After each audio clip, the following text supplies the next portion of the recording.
दोस्तों नमस्कार। जैसा कि आप जानते हैं कि कक्षा 10वीं का चैप्टर 3 चल रहा है। इस सीरीज़ में आज हमने एक्सरसाइज 3.2 का सेकंड सवाल लिया है, जो कि इस प्रकार है। आइए इसको हल करते हैं। 5 पेंसिल तथा 7 कलम का मूल्य, 5 पेंसिल है तथा 7 कलम है, उनका मूल्य 50 रुपये है। तो 5 पेंसिल और 7 कलम का मूल्य 50 रुपये है, जबकि 7 पेंसिल 5 कलमों का मूल्य 46 रुपये है, 46 रुपीज़ है। 7 पेंसिल एंड 5 कलम्स का, पेन्स का, ठीक है। एक पेंसिल का मूल्य, एक कलम का मूल्य ज्ञात करना है। 5 पेंसिल दिया था, 7 कलम दिया था 50 रुपये में। पता नहीं कितने में पेंसिल थी, पता नहीं कितने में कलम थी, हमको नहीं पता, लेकिन हमको निकालना है एक पेंसिल और एक कलम का मूल्य। आइए हल करते हैं। ये जो समस्या है, इसको पहले रैखिक समीकरण युग्म बनाएंगे। रैखिक समीकरण में युग्म बना करके इसको ग्राफीय विधि से हल करेंगे। ठीक है, चलिए आइए हल करते हैं। माना एक पेंसिल का मूल्य, एक पेंसिल का मूल्य x रुपये, कितना रुपये? x रुपये, तथा एक कलम का मूल्य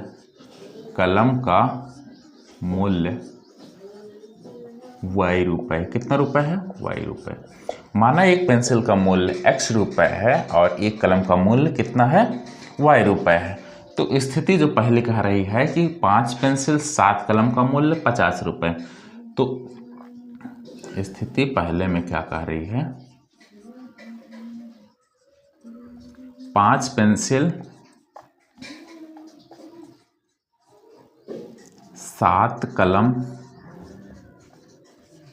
बराबर 50 रुपये। कितना रुपये? 50 रुपये।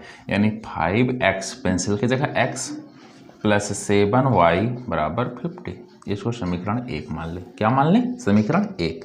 सेकेंड स्थिति, यानी स्थिति सेकेंड क्या कह रही है? स्थिति सेकेंड जब हमने गए तो 7 पेंसिल और 5 कलम, क्या 7 पेंसिल 5 कलम 46 रुपये में। तो 7 पेंसिल और 5 कलम कितने में मिल गई है? 46 रुपये में। कितने में? 46 रुपये, यानी 46 रुपीज़ में मिली है। तो 7 पेंसिल हो गया और 5 कलम हो गया, कितने में? 46 रुपीज़ में। ये समीकरण 2 बन गया। क्या बन गया? समीकरण 2। अब इसको हम क्या करेंगे? हमको ज्ञात करना है एक पेंसिल का मूल्य, एक कलम का मूल्य, ग्राफीय विधि से हल करना है। तो पहले हम देखें समीकरण 1 के लिए सारणी बना लेते हैं। समीकरण 1 के लिए सारणी क्या बना लेते हैं? समीकरण 1 के लिए सारणी बना लेते हैं। समीकरण 1 है हमारा 5x plus 7y, 5x plus 7y बराबर 50। देखिए अब होता क्या है, हमने बहुत पहले से ही बता रहे हैं, पहले x बराबर 0 रखने पर, x बराबर 0 रखने पर समीकरण 1 में x बराबर 0, जैसे ही x बराबर 0 रखोगे, इसकी जगह 0 रखोगे, इसका पूरे का मान हो जाएगा 0, बचेगा क्या? 7y बराबर 50, y बराबर हो जाएगा 50/7। अब इसको 7 सत्ता 49, कितना आएगा?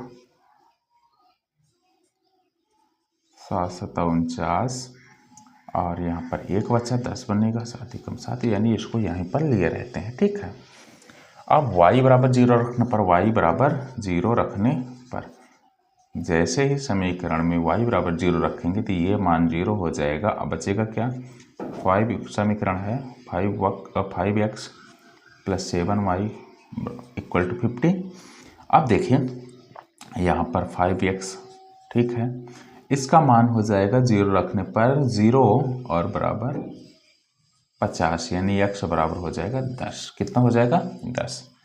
अब इसके लिए एक हमने सारणी यहाँ बना ली है। अगर हम x की वैल्यू 0 रख रहे हैं, x का मान 0 रख रहे हैं, तो मान क्या आ जा रहा है y का 7.1 आ जा रहा है। ठीक है, अब y का मान अगर 0 रख रहे हैं तो x का मान आ जा रहा है 10। ठीक है, अब देखिए समीकरण 2 के लिए भी हम सारणी बना लेते हैं। क्या बना लेते हैं? समीकरण 2 के लिए यहाँ बना लेते हैं। ठीक, नीचे जगह हमारे पास वीडियो में नहीं आएगा, इसलिए यहाँ बना ले रहे हैं। समीकरण 2 के लिए सारणी। समीकरण 2 के लिए क्या बनाना है? सारणी। समीकरण 2 के लिए जैसे ही हम सारणी बनाएंगे, 7x + 5y = 46, तो x बराबर 0 रखने पर क्या करेंगे? x बराबर 0। जैसे ही x बराबर 0 रखेंगे 5y = 46 आएगा। y बराबर हो जाएगा 46/5, 5 9 45, 1 बचा। इसके बाद ठीक है, 5 2 10, 9.2 आ गया। अब क्या करेंगे? y बराबर 0 रखने पर क्या करेंगे? y बराबर 0 रखने पर तो समीकरण हमारा है 7x + 5y = 46 है। तो जब y बराबर 0 रखेंगे तो 7x बराबर आ जाएगा 46, यानी x बराबर हो जाएगा 46/7, 7 छंग 42 होता है। इसके बाद 4 बना और 4 से 40, 7 बचे 35, ऐसा कुछ लगभग में आएगा। आइए हल करते हैं इसको। हल करने के बाद देखते हैं क्या मिलता है। ठीक, अब हम इसको हल जब करेंगे, ग्राफ बनाते हैं। ये x एक्सिस है, x अक्ष है, और ये y अक्ष है। ये मूल बिंदु है। क्या है? ये मूल बिंदु है। तो आइए हल करते हैं। देखिए यहाँ पर एक सारणी बना ही लेते हैं। x y, x का मान 0 रखें तो y का मान कितना आया? 9.2, और y का मान अगर 0 रखे हैं तो 6.5 आया है। ठीक है, अब ध्यान देते हैं, इसमें हम 2 का बना लेते हैं कॉलम।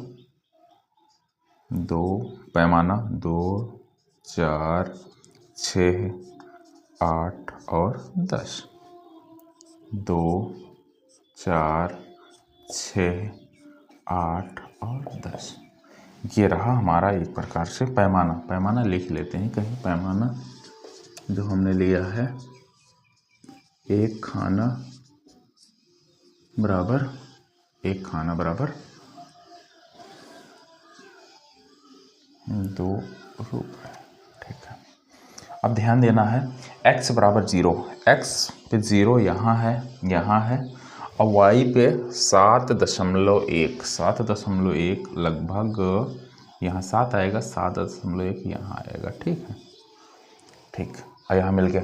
उसके बाद y बराबर 0 है, तो y पे भी तो 0 यही है, लेकिन x पे 10 लेना है। x पे क्या लेना है? 10, यानी एक प्रकार से ये मिल गया। इसको हम ऐसे इससे मिला देंगे, इस बिंदु से क्या कर देंगे? मिला देंगे, यानी ये जो रेखा हुई इसका नाम होता है, क्या होता है? 5x + 7y = 50। कितना? 5x + 7y = 50, इसका रेखा का नाम हो गया। दूसरा क्या है? x पे 0, x वाली लाइन पे 0 हमको लेना है, y वाली लाइन पे 9.2 लेना है। y वाली लाइन पे कितना लेना है? 9.2, यानी यहाँ आएगा। ठीक है, क्योंकि 10 नहीं पहुँचेगा। उसके बाद x वाली लाइन पे 6.5 लेना है, 6.5, यानी यहाँ 7 आएगा, यहाँ 6.5 रहेगा। और y वाली लाइन पे 0, यानी ये यहाँ से मिलेगा। इसको ऐसे मिलाते हैं।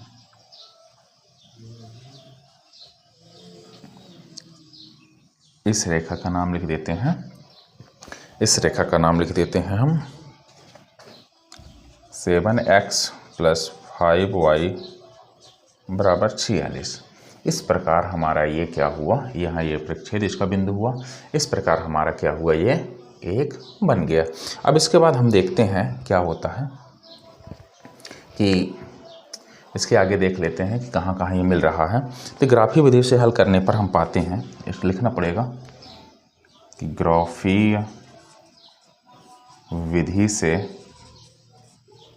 हल करने पर हम पाते हैं कि बिंदु 3,5 दिए गए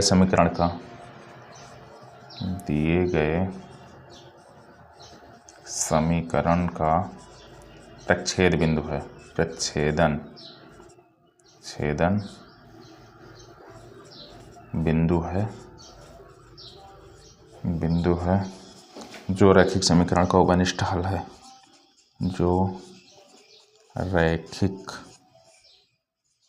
समीकरण का एक उभयनिष्ठ हल है, इसलिए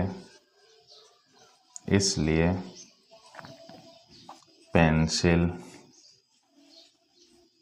का मूल्य, अब पेंसिल हमने क्या माना था, पेंसिल हमने माना था एक्स वाली लाइन पे आ रहा है 3, पेंसिल का मूल्य, एक पेंसिल का मूल्य 3 रुपये और एक कलम का मूल्य